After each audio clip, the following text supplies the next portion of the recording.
en Rocha no lo hay, es de perogrullo, no hay nadie en cuarentena. Hubo una consulta que se realizó el martes, ¿sí? El martes 10 de marzo se hizo una consulta al Departamento de Epidemiología del Ministerio de Salud Pública al respecto de si había una persona, si aplicaba para la sospecha del coronavirus sí o no, y por ende si correspondía procesar la muestra, aislarla, procesar la muestra y demás. Y en definitiva, ese mismo martes hubieron 62 consultas al Ministerio, y solo dos de ellas se procesaron y fueron negativas, y no fue el caso de Rocha, ¿sí? El caso de Rocha fue una consulta por una duda, por una persona que tenía síntomas respiratorios, que había tenido una situación muy puntual. Todo eso, bueno, se graficó, se le extendió al Ministerio, se entendió que en realidad no aplicaba para contactos, es decir, la persona no había estado en un lugar con la circulación del virus, por lo cual no era sospechosa y por lo cual no se aisló ni se procesó la muestra. Doctor, usted lo expresaba en la nota anterior, que preocupa lo que es la transmisibilidad de este virus.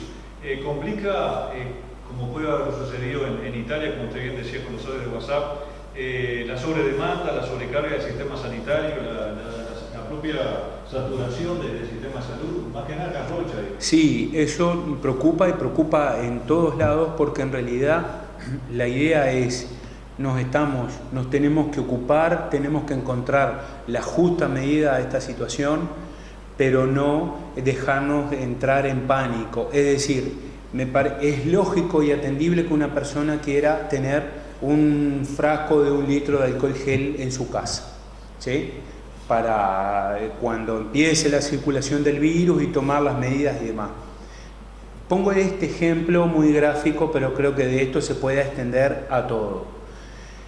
Eso sí, y es atendible y es lógico. Ahora, que una persona entre y se lleve y compre 10 tarros de alcohol gel, bueno, en alguna medida tiene que ser consciente que va a dejar sin alcohol gel a otro. Y esto en realidad, como el manejo de estas situaciones, no solo tiene doble responsabilidad en el sentido de que hay un manejo que es individual, el hecho de decir, bueno, yo cuido de mi salud, y no solo eso, sino que esto tiene un comportamiento epidemiológico y un comportamiento social, y el hecho de decir que si yo no cuido de mi salud, pero tampoco, y estoy exponiendo riesgo al otro, a terceros, y esta enfermedad es bastante transmisible. Entonces, para volver un poco a la pregunta, ¿qué pasa? Si nos manejamos de forma desmedida, también podemos saturar los servicios de salud.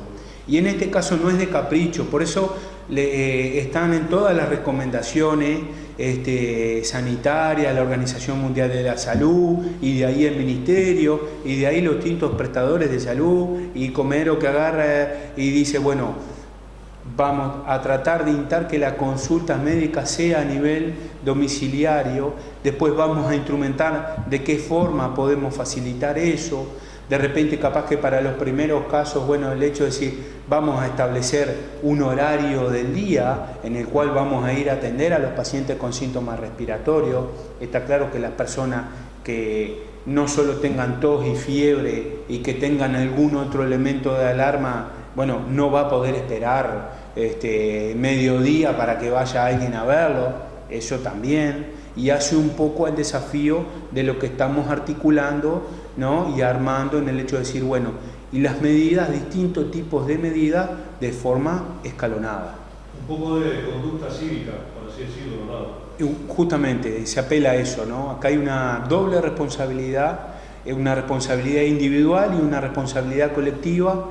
Para nosotros, para todo el equipo de salud, para todos los trabajadores de la salud, también tenemos un desafío, es el hecho de decir, somos la población de mayor riesgo, vamos a estar expuestos de forma continua. Ya lo he extendido en algún medio de comunicación, la idea es decir, bueno, si bien para el coronavirus no está la vacuna ahora, pero sí hay vacunas para otros virus, y hay vacunas para el H1N1. En la instancia vamos a hacer una buena campaña de vacunación para la gripe, ¿sí? Sobre todo para la población de riesgo y en este caso para el equipo de salud, porque si nosotros, es una enfermedad muy transmisible, nosotros vamos a estar en contacto estrecho de forma prolongada, y si merma, y si empezamos a enfermarnos y merma el equipo de salud, bueno, eso puede tener otras implicancias mayores también. Doctor, en cuanto a algunos, como usted me mencionaba recién, algunos audios de Italia fundamentalmente que han venido, hay como una especie de, una sensación de histeria colectiva, un poco de miedo en alguna gente, un estrés colectivo, pero ese mismo estrés baja un poco la inmunidad y hace más proactivo incluso agarrarse la propia enfermedad, ¿verdad? Hay que tener cuidado con eso. Sí, tenemos que tener cuidado. Un poco el estrés puede llegar a ser un poco ambivalente, en el sentido de decir, de generar conciencia, pero el hecho de que, en definitiva, si lo tomamos de forma desmedida, sin lugar a duda, de que siempre nos va a jugar en contra. Y más en este tipo de situaciones en donde tenemos que estar tranquilos, tenemos que estar en calma, nos tenemos que ocupar, tenemos que hacer lo que tenga y haremos lo que sea necesario, pero tratar de hacerlo de la forma más organizada posible. Así el fenómeno de caos tratamos de llevarlo a la mínima expresión, porque acá circula mucha información. Creo que en alguna medida nosotros, el equipo sanitario, tiene que ir a la vanguardia en el tema de, bueno, lo que busca un poco estas instancias, de informar, de procesar la información.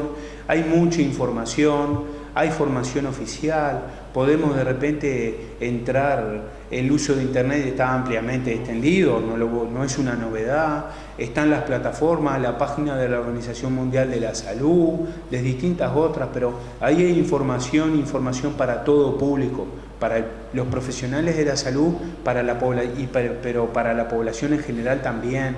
Y creo que en la medida de informarnos, hacer lo que tengamos que hacer, pero hacerlo de la forma más organizada posible, tratando de mantener la calma, tratando de llamar un poco a la responsabilidad que tú hacías referencia de cada uno para poder controlar esta situación y de que si la epidemia, el brote, la pandemia llega a Uruguay, la podamos llevar a su mínima expresión. Tenemos un invierno largo por delante. Una de las cosas que nos está ayudando ahora son estos días cálidos, todavía hay calor, el virus muere rápidamente con el calor, pero cuando la temperatura ambiente, la temperatura promedio empieza a bajar, el virus empieza a vivir más cantidad de días sobre las superficies, a lo que yo hacía referencia en la instancia previa, ¿verdad? Donde el virus, en esas gotitas de aerosolización, quedan suspendidos y quedan sobre la superficie. Bueno, cuando las temperaturas empiezan a bajar, el virus vive más tiempo ahí. Entonces, estos días cálidos nos están ayudando porque en alguna medida hacen que la propagación del virus sea menor, pero sí tenemos todo el invierno por delante y creo que tenemos que ir procesando la información con responsabilidad. Estas instancias seguramente las vamos a repetir y vamos a ir acompasando la secuencia de los hechos, ¿verdad? Gracias, doctor. Por favor.